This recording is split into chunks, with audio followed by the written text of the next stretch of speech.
And today's talk is not limited to Tourette syndrome because diversity and inclusion needs to cover all disabilities and all disabled individuals. And I'm already hearing some of you say, don't you mean people with disabilities? Fair enough. Some of us still identify as such. Many of us don't. But the concept of labeling is what this video is all about. So, labels. Labels are often assigned by those not associating with the label they tag someone with. They use it as a way to dissociate and detach from a person. Labels are often used to dehumanize an entire group of people. For example, let's go back.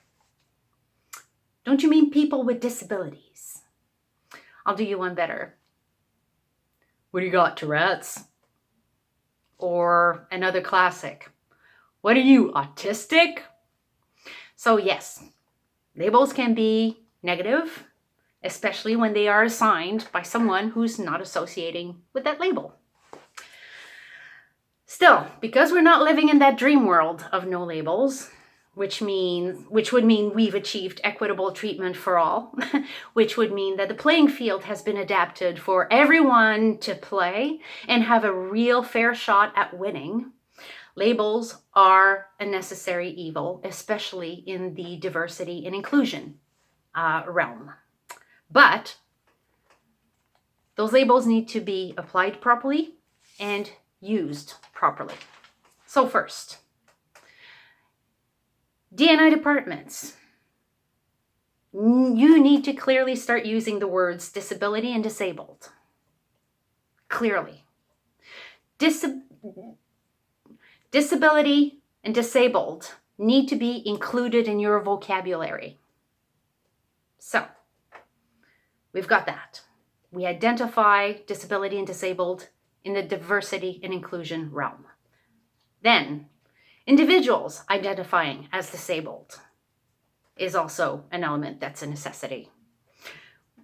We need to claim that identity, and we need to make that disabled label ours. So, Diversity and Inclusion 101. The D&I department is clearly using the words disability and disabled, and individuals have identified themselves as disabled. So, we've identified disabled individuals and disability in both the diversity and inclusion and individuals.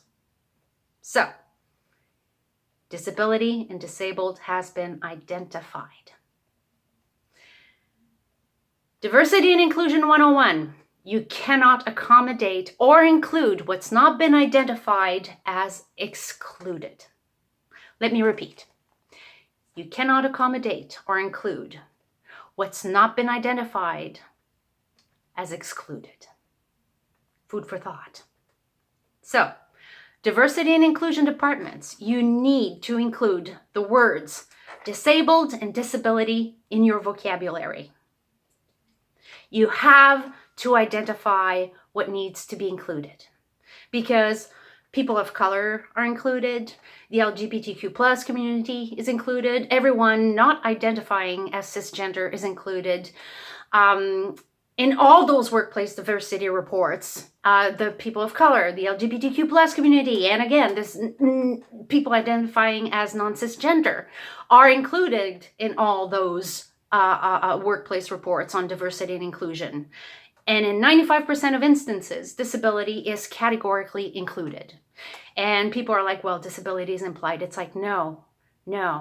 If it's not clearly identified, it is excluded. If you do not include a disability or disabled individuals in your data, we are categorically excluded.